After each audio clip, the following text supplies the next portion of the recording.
Hello once again. Welcome to another module reading here in developmental psychology.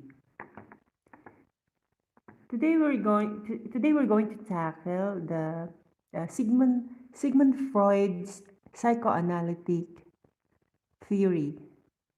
At the end of this module, you should be able to, or we should be able to, number one, discuss the main idea of Freud's psychoanalytic theory. Number two, explain the structure of personality from the psychoanalytic perspective. And number three, analyze cases using the psychoanalytic theory. Sigmund Freud.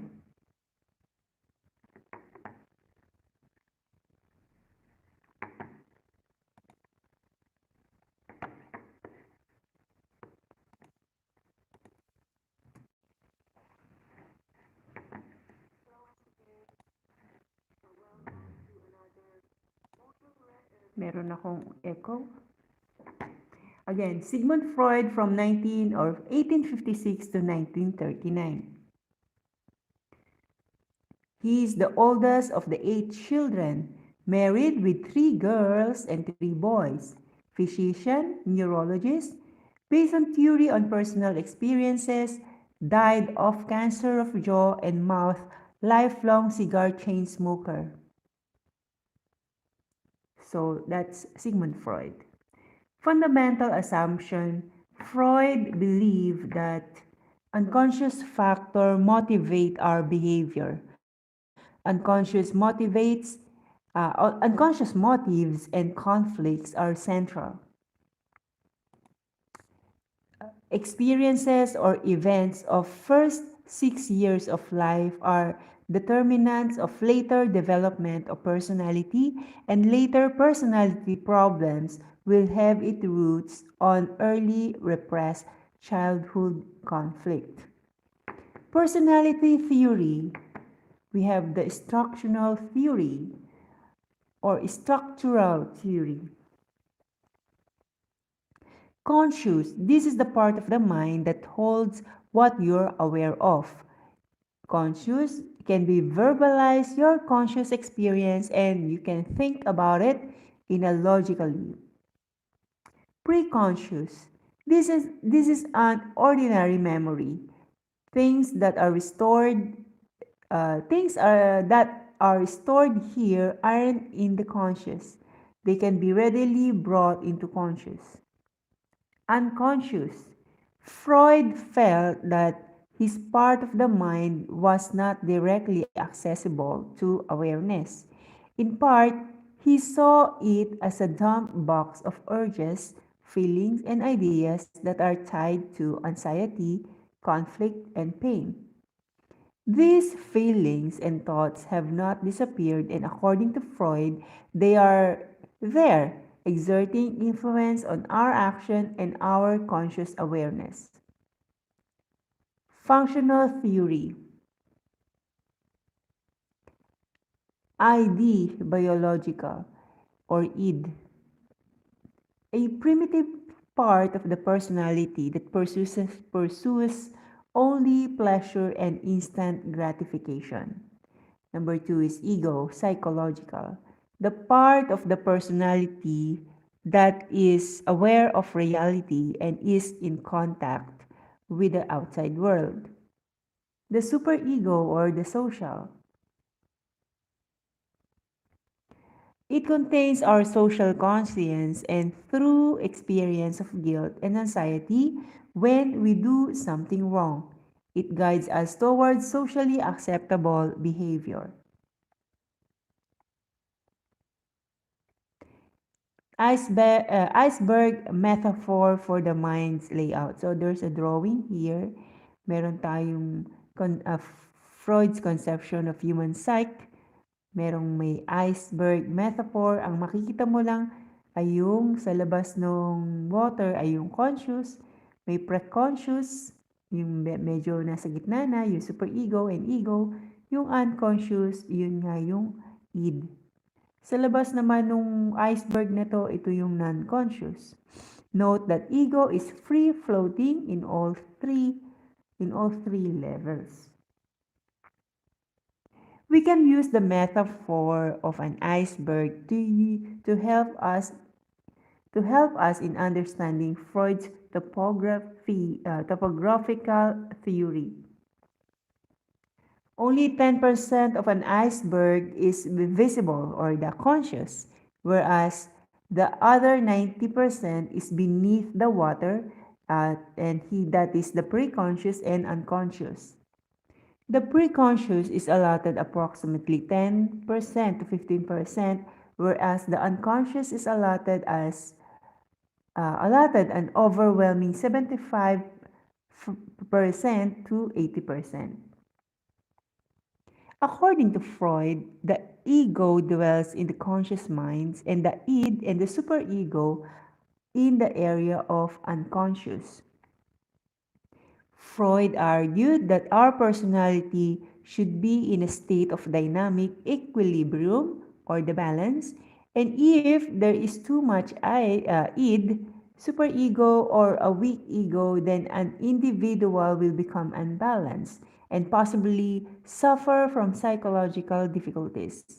This is the basis of the psychoanalytic explanation of mental illness. We have here the defense mechanism, invented by the ego in an attempt to resolve the conflict between the id and superego. It operates on an unconscious level and it tends to deny and or distort reality. Another example of defense mechanism is depending on the frequency of usage. It may reduce stress or it may lead to an individual who tries to avoid reality. Types of defense mechanism. Projection. In this mechanism, an individual blames his failure upon others and some unfavorable factors of his environment, sometimes blaming others for his mistake. Example, a student comes late to the class excuses by saying that the bus or train was late or traffic jams. Next is sublimation. It is defense mechanism in which unacceptable desire are redirected into socially accepted channels. Example, boxing, songwriting, poem writing. So that's the sublimation. Next is repression. Pushes threatening through back in the unconscious into the unconscious. Example is post-traumatic disorder. Next is rationalization. An individual tries to justify his failure by giving some excuses. Like for example, a student makes use of rationalization when he tries to blame the teachers for hard tests or exam questions. Next is compensation. It is an attempt to cover one's deficiency in one field by exhibiting his strength in another field. For example, if a student is not good in his studies, may show his ability in sports. Next type of defense mechanism is identification. The defense by which an individual takes as his or her characteristics, posture, achievements, or other identifying traits of other persons or group. For example, hero worshipping. Next is displacement. An individual does something as substitute for something else. Like for example, if a wife gets angry with husband and cannot say anything to him, she beats her child. So this is the displacement. Another one is withdrawal. Some persons withdraw themselves from the circumstances that cause tension, frustration, or pain. For example, if a person is being humiliated or laughed at, he may shut himself in a room and may not need anyone. So that's withdrawal. Most of the time, withdrawal, I can see it from the children. Yung ayaw mapapahiya. Next is daydreaming. It is defense mechanism that sometimes helps in making adjustments. For example, a young man who has been unsuccessful in love dreams of becoming a bride or groom and feels satisfaction in the imaginary world. Madalas ako to daydreaming. Psychosexual stages. Psychosexual stages. Freud, 1905, proposed that psychological development in childhood takes place in a series of fixed stages. Freud believed that life was built around tension and pleasure. Freud also believed that all tension was due to buildup of libido or the sexual energy, and that all pressure or pleasure came from its discharge. These are called psychosexual stages because each stages represent the fixation of libido, roughly translated as sexual drives or instinct, on a different area of the body. 0 to 1 year, we have this oral stage. The libido is centered in the baby's mouth. It gets much satisfaction from putting all sort of thing in its mouth to satisfy the libido, and thus it demands. For example, sucking, biting, and breastfeeding. 1 to 3 years, anal stage.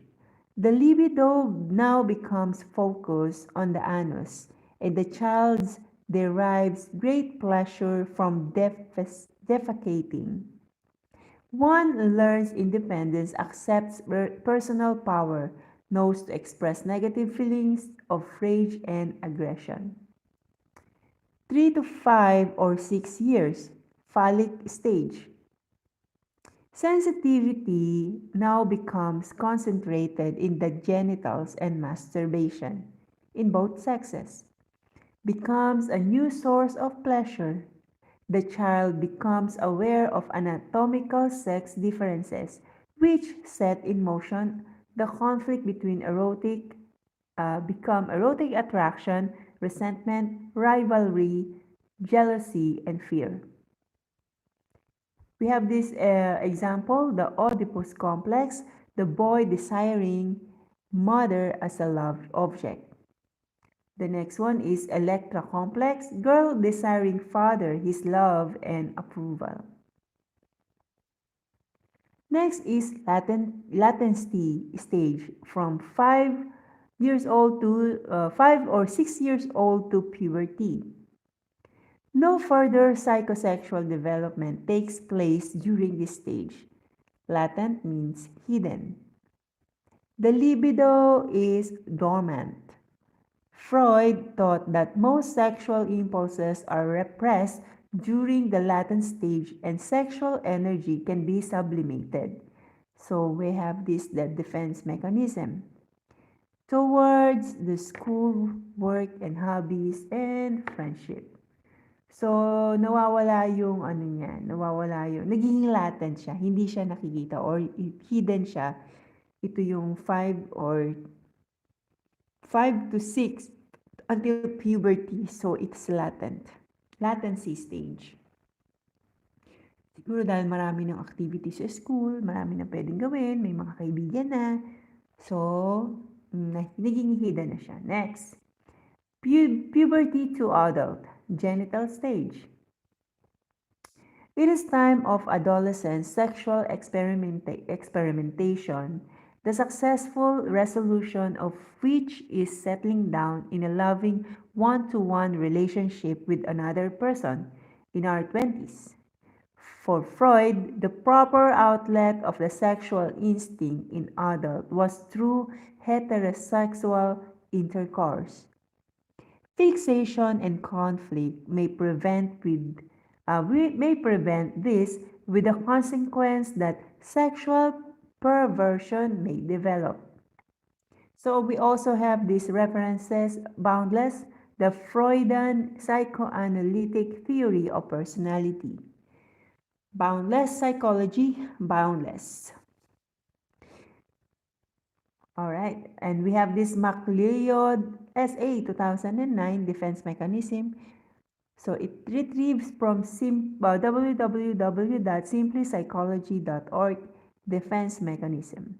And we have this journal Psych 2015, the Freudian theory of personality. So that's it. That's all for tomorrow, for today. And this is our topic from developmental psychology, Sigmund Freud, psychoanalytic theory. Until next module reading, maraming salamat po at magandang gabi.